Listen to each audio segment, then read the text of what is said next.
Hey guys, it's Pedro back with another video. And so with the conclusion of the Champions 2024 event in Seoul, South Korea, now the attention is kind of pivoted towards the offseason. And when one thinks of the offseason, obviously you're going to think about Rostermania. And obviously Rostermania is the time in which teams, tier 1 teams, tier 2 teams, game changers, all of that jazz, decide to tweak their rosters, reflect on what happened in this past season, and then build for 2025 and next season. For this idea that I have, I'm going to be doing a kind of day by day series as to roster mania from the end of the 2024 season up until the start of the 2025 season. Backtracking over into the first day, I decided to wait until the end of the first day to kind of start this series. And so for this series, I'm only going to be covering tier 1. I can't be bothered to cover all of tier 2, tier 3, whatever, uh, day by day. If I do, I'll surely enough, it'll be a headache. And in addition to the fact of this, I'm covering another event, that being the 2024 League of Legends World Championship. And so by the time I'm doing this, I already have a rough schedule. I don't want to impose myself any further than what I'm doing right now. And so, without further ado, let's just start roster media and just cover what happened in day one. And so, all right, starting off in VCT Pacific, obviously I'm gonna have to cover DRX, and they made a few moves at the start of their roster mania, roster shuffle, and of course I'm gonna talk about Buzz, the OG DRX member, coming over from Vision Strikers when that team was signed at the start of 2022 by DRX, and yeah, he always been an integral member of the squad from the start of 2022 up until now. Was responsible for the team competing at the top in the domestic and international scenes, famously finishing in third on Champions 2022, and also most recently fifth and sixth on Champions 2024. And so yeah, Buzz, a main integral part as to why DRX was able to consistently place high within those two aforementioned competitive fronts. And so he's gone.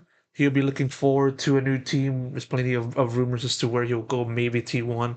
Not official yet. And so we'll wait and see as to where he'll go. Bane, Foxy9 out of the squad. They're going to be restricted free agents. They'll get into contact with other teams that are in search for their services. Bane, Foxy9, newer members of the squad that joined within around 2022, end of 2022, 2023. Might be wrong on that. You guys can check me on that in the comments. But yeah, these two guys were able to emerge and become key pieces in their own right, especially within 2023 and 2024, obviously. And sure, the team wasn't able to start off on the right foot in 2024.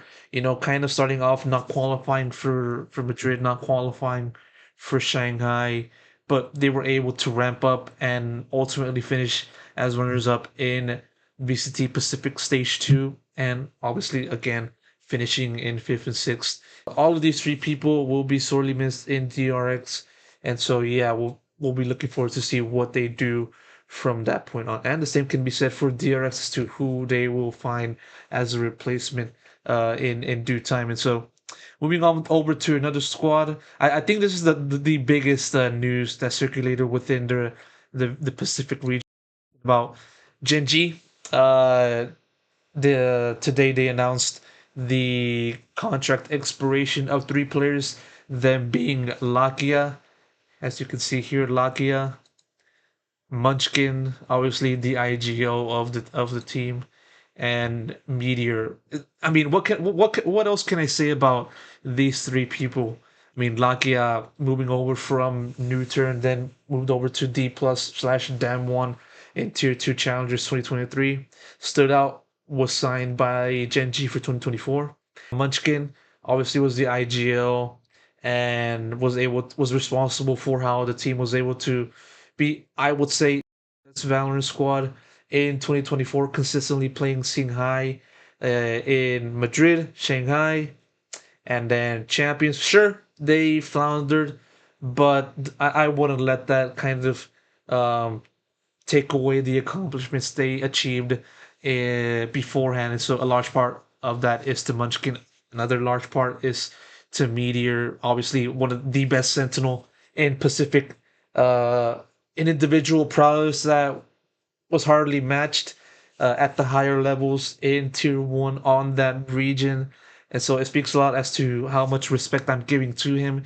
As I said, contract expiration, but for each of the three announcements that were given by Genji, they have already been kind of working on a contract renewal or more so a creation of a new contract to extend their stay in Genji. As of now, we're not really sure as to what has gone next officially, but there's been rumors as to Munchkin already finding a new home. He even tweeted out like it's been not even like 10 hours since he made the LFT post uh, to that he eventually found a new home. And so, as for where he's gonna go, it's for wait and see. Of course, same can be said for Lakia and Meteor. But yeah, if these three people do leave Genji, it'll be a massive shakeup for the squad and also for the rest of VCT Pacific. You know, who's gonna be the new team on top, and so plenty of expectations and I would say excitement to be had for the future. Moving over to RRQ, obviously they announced the departure of Elmi Moore. A pretty big loss, but it's a result of a season that RRQ was always in the thick of fighting for a spot in the international events and I do speak this the entire way. And so ultimately nothing came out of it. They weren't able to beat the likes of Talon, DRX, Gen G, and even T1 to make the international scene. Sure, they weren't able to improve from the year before as a team that was like below average compared to the top boys in their region. You know, just being a mid-table team, a respectable team, but with them not being able to, as I said, make the international events, obviously had to make some adjustments. And so the first such adjustment is parting ways with LB Moore. So definitely looking forward to what's going to happen next on that. Over to DFM. It was another disappointing year for the team, but I would say the fact that they were able to win at least more than once, or basically able to win at all, to their standards, to their very, very, very low standards that they created from 2023, I would call this year a success. I'm kind of talking about this like as in a meme, but still, you know, obviously, obvious improvement just on the win column, having any wins on that regard. And so, still, from the end of 2024, DFM decided to make a full rebuild from having the crazy raccoon kind of team going into 2024 and then making a few adjustments uh, within that time to now this, you know, basically parting ways with a lot of people. Anthem, Neff, Medusa, Estelle. Anthem, Medusa, Neff making up the core of the team, you know, in addition to Cease and Mei. Um, with DFM kind of putting more importance onto Mei and the kind of potential that he has, they decided to build around him, I assume. And so, with that said, they parted ways with Anthem Neff Medusa. Estelle was the head coach of the squad in 2024, and one might say even also in 2023 when he was a part of Crazy Raccoon. And still, for the team to still reside within the lower tier of the Pacific table, obviously DFM didn't like that. They want to continue to improve and show actual progress in relation to what they were able to show in 2024. And so that's it. They're going to be looking for a new person to lead the front on the coaching side of things. And so, bye bye Estelle, bye bye Medusa, bye bye Neff, bye bye Anthem. And so, next up is Global Esports. And Global Esports, I would say, kind of falls in the same realm as RRQ in the sense that while RRQ was able to just kind of fight within the window of like the final set of spots for the international level, I would say Global Esports was kind of below RRQ in that sense. It's kind of good enough to beat the absolute lower teams, the basement of the league, but not being really good enough uh to beat the top teams. Just being mediocre, I would say. And when a team is mediocre, in my eyes, that's just not going to cut it for the future. Looking at Global Esports' moves, the first of this roster mania, Benkai is gone. He has departed. He's now announced that he's LFT, unrestricted free agent, and he's looking for offers to be either IGO or assistant coach. Obviously, Benkai IGO of Global Esports, and him leading the front on that team. And so when you have him kind of leading the team, and this being the result, being in the lower echelons of Pacific, that's not going to cut it. And so GE saw it best to part ways. And so another person that officially announced their departure from GE is Lightning Fast. I would say one of the very old members of GE, seeing the team emerge from being the top dog in Indian Valorant to him being a part of the team once it transitioned to joining the Pacific Partnership League and kind of being a little bit of a substitute in 2023, was given the reins for a starting job in 2024. Kind of didn't really perform as well as he would have hoped, as the controller player esque kind of thing. And so as a result, GE said bye, and Lightning Fast said bye bye, and he went out in the Lightning Fast fashion. Of course, that was a pun joke. Um, this is the kind of humor I will bring to you. And so, Lightning Fast looking for new offers, maybe tier one, or maybe might take the SK Rossi route and go to the South Asian regional league and just kind of find a team there. And so, yeah, wherever he goes, best of luck goes to him. But yeah, GE, Benkai, Lightning Fast, gone after day one. All right, heading over to Europe, it's a region that, likewise, in relation to Pacific, has seen plenty of movement before the official start of Rostermania. And so the first kind of team I'm going to be focusing on in EMEA is Vitality. Uh, Without question, plenty of attention has been given to this team, more specifically on to the potential incoming players that are heading towards the squad. Hush Hush Gorilla, the head coach of the squad, the coach that was put into that role after Salah was dismissed by the org in the middle of 2024. He's gone. He announced his departure from the org that he's been with for the better part of 3 years. He was responsible for the team's turnaround in stage two, qualifying for champions and as the second seed of EMEA at that. A very impressive team, a very young team that he was in charge of, and a team that seen plenty of changes within their lineup. Of course, I'm looking at Safe going over into the duelist role, back into the duelist role, and then Runner going into what Safe was playing as, kind of as a Sentinel-ish kind of role. And yeah, with that change and with Gorilla's input as the head coach in mind, Vitality was able to ascend to such a regard. Of course, they weren't able to make it past the playoffs, losing to the likes of Trace Esports, but the fact that they were able to get into that position, despite not having as much expectations heading into 2024, speaks a lot about the kind of work Gorilla has put in. And the same can be said about the kind of work Timok has put in also. In the same way that Gorilla started off 2024 as an assistant coach, he was kind of within the coaching staff working for Salah in 2024.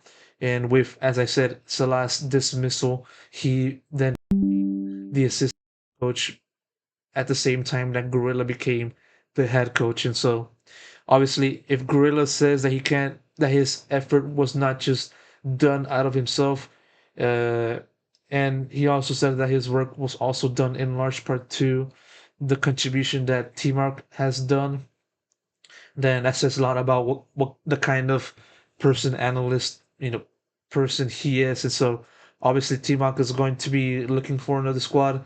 Also, he announced his departure from Vitality, and also we'll be looking forward to seeing what he does in due time.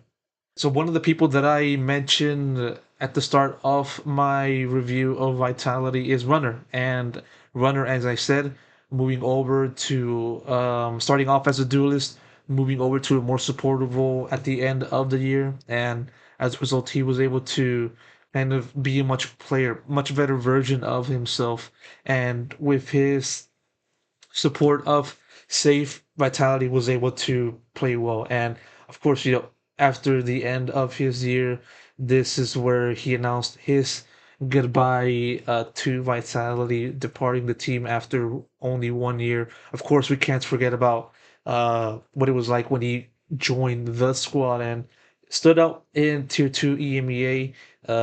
So much just so that he was signed by Vitality to be the main duelist. Didn't really work out on the role spectrum, but for it to end with him appearing on the international level, Tier 1 international level for the first time in his career, plenty of noise, I would say, was done that kind of surpassed the same kind of noise that he made at the end of 2023. So Runner gone from Vitality, he moves on, and yeah, Navi. Oh my God, Navi, Navi.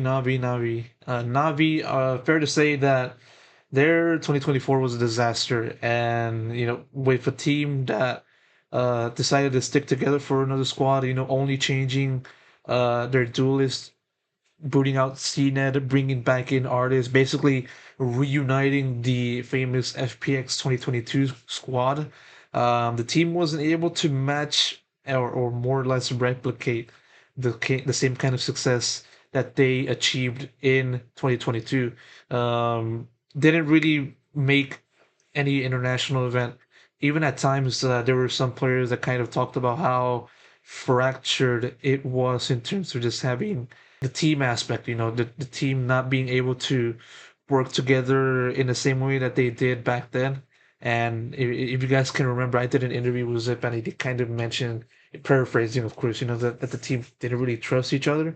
And yeah, this gives you a sense of what really went down in Navi. And so soon after the end of their 2024 season happened, there was plenty of like announcements and plenty of like reports made about them just basically committing to a full-on rebuild and just starting over from scratch. And once a move like that is made, then you're obviously going to be seeing a lot of departures, kind of remnants of what it was in the past 2 years. And so the first domino to fall was Latex, of Navi.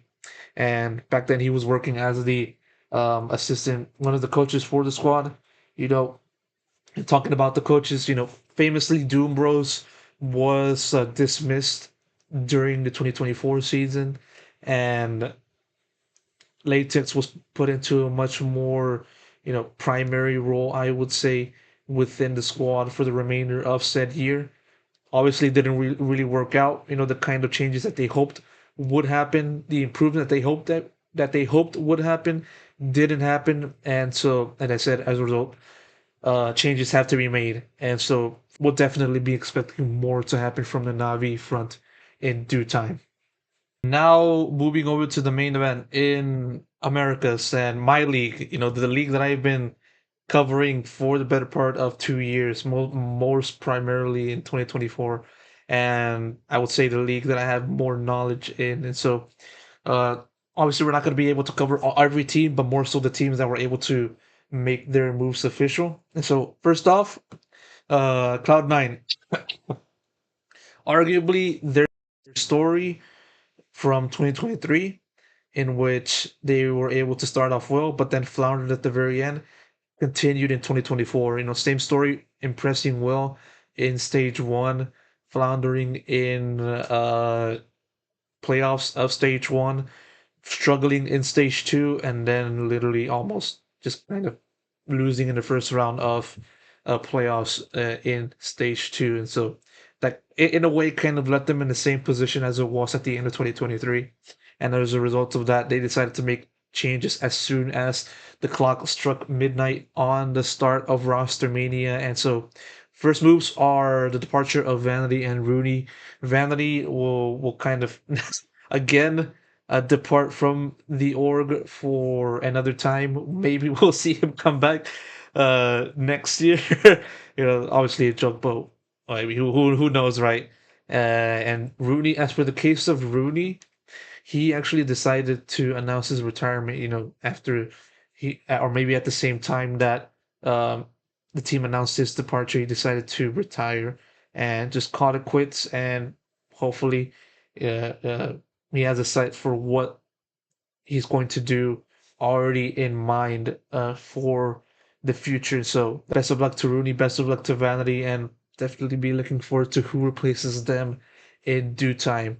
Heading over to Leviathan, kind of preferences move for a little bit with what happened in 2023.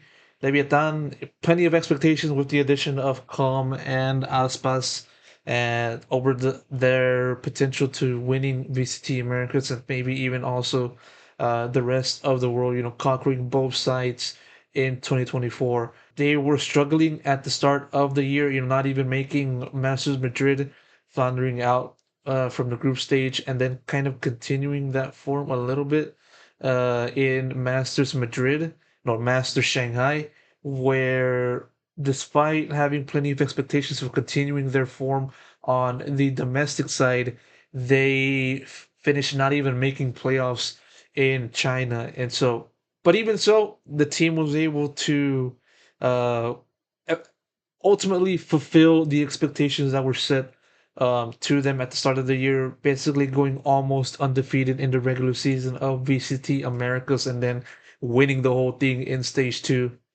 And on top of that, they were third placed overall in champions, only losing to the likes of EDG and Team Heretics, on the penultimate day of the competition. So, despite all of the negatives that happened to them, the fact that they were able to collect silverware is a testament to how good this team really was. And one of the people that was also responsible to that, the person that I haven't really named up until now is Mazzino, and Mazzino obviously popped off in the grand finals of stage two finals, being a big reason as to why they came out on top over G2 Esports. And with that said, the team announced his departure from the squad, and so Mazzino will be looking for a new home for 2025.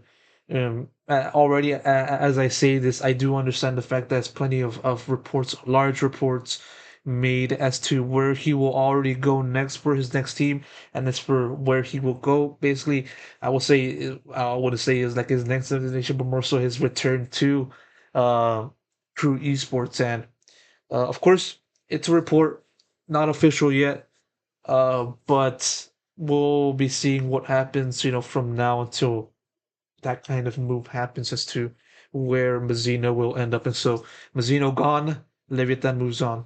Now moving over to the major moves of the day. G2. G2 Esports. Plenty of rumors was done as to what they will do for their roster for next year. And many people were looking at, one specific player, Icy. Icy, sure, the team was able to do well, impressing in Americas after coming off of Ascension. But the team could do so much better, with if you take out Icy and you put in a player that is better than Icy, then then G2 will be the kind of squad that will be feared and be revered as like the same level as what people looked at Gen G, heading into Champions. So, once you do that, then good things will happen. And then of course, reports was made as to G2 doing exactly that, and we didn't really have to wait long for this move to be official.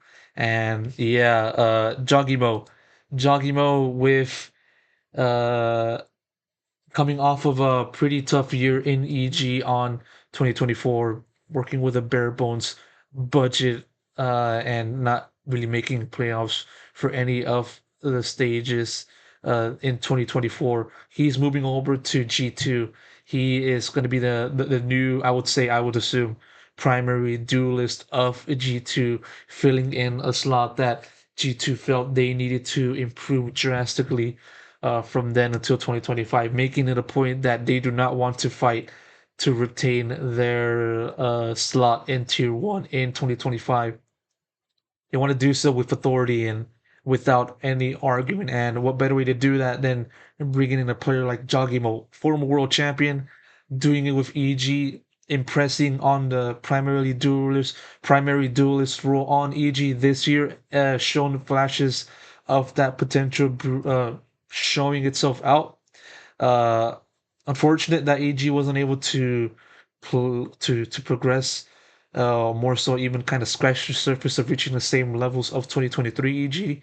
But Jagimo shown out in his own way, and he showed out in a way that G2 felt, he had to be the main guy for 2025. And so Jagimo, with him now being surrounded by, I would say, a better cast of players in G2 compared to how it was in EG this year, the expectation is set. The expectation of the team being a domestic winner at the very least is set, and so plenty of expectations are going to be set onto G2.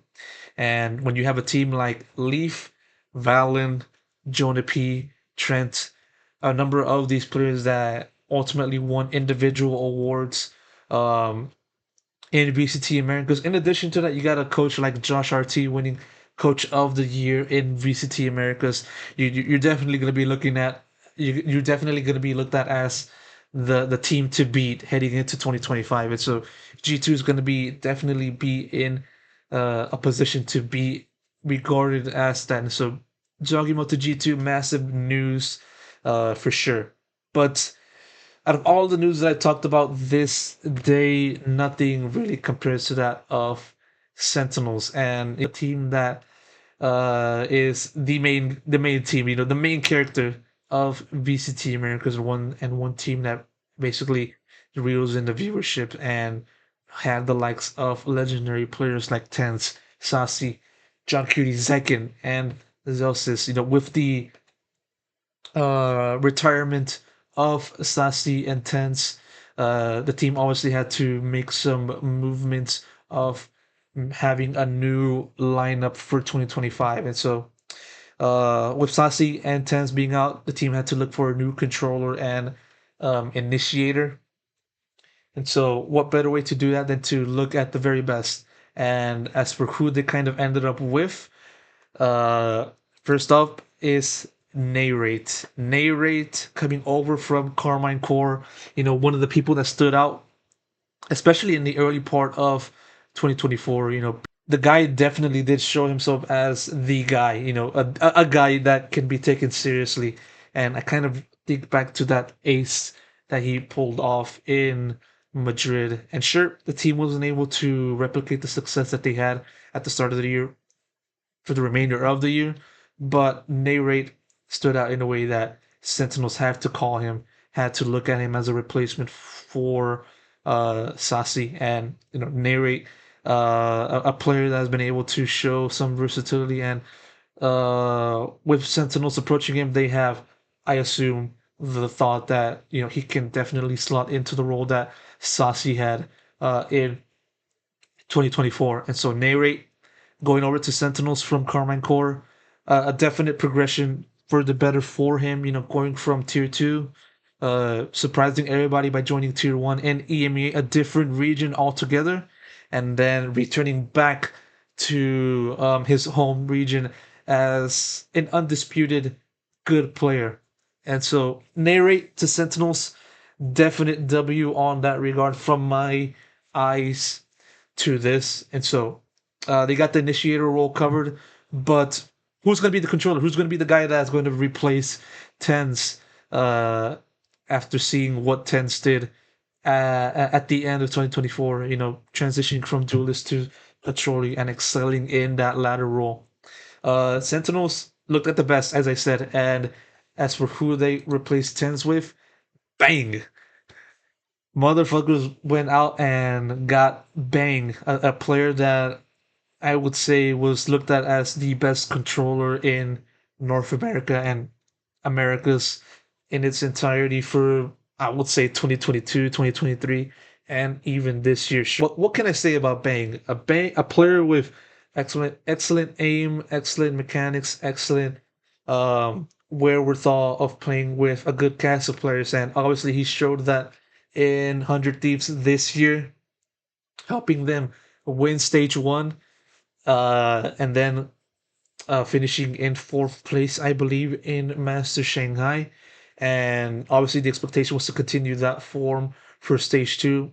Unfortunately, that didn't really happen for the team and for Bang. You know, infamously, the team lost to Crew Esports in the lower bracket semifinals of stage two in the playoffs portion of that, and as a result, the team missed out on champions by literally one series. And so, as a result, with the end of Bang's contract, he had to look for another squad, and that squad ended up being Sentinels. And when a team like Sentinels approaches a player like Bang, and you know the prestige, the level of competitiveness that they showed at the end of 2024, who's gonna say no to that? If I was in Bang's shoes, I wouldn't say no to that. And sure enough, Bang said yes to Sentinels, and much in the same way that I revered G2 as like one of the teams to beat in VCT Americas, without question, putting in people like Narrate and Bang into Sentinels and having them slot into their roles, I would say, you know, man to man, or man by man, definitely put Sentinels as like one of the teams at the very top of the table when it comes to the conversation as to the best teams in the league. And so when you got other teams like Loud, normally at their best, kind of going down in that ladder as a result of a few of their key contributors heading out. You got like other teams like Leviathan possibly also faltering with the possible buyout of Aspas happening. Uh, you definitely be having a team like Sentinels being looked at as uh, a team to beat. And in addition to that, you know, as for the other teams that kind of might be negatively affected, 100 Thieves, you know, you had Bang be the star controller. You're not going to have him anymore, so you're going to have to look for a way to find a player that can have the same level at the very least as Bang, or somewhat be at a level that's a little bit underneath Bang. A tough ask for an org to do. I won't doubt 100 Thieves on finding that regard, but still, putting the attention back onto Sentinels, a major move. Narrate Bang to Sentinels, possibly the moves that day one, I would say. And so, with Sentinels moving that, as I said, being looked at as a major contender for winning domestic and international front. But yeah, that was only the first day. All the things that I talked about, and so day one is done. We'll be looking forward to day two of Rostermania, and be sure to look out for more videos of that topic in due time. And so that's it. This has been Pedro covering Rostermania. See you guys in the next one.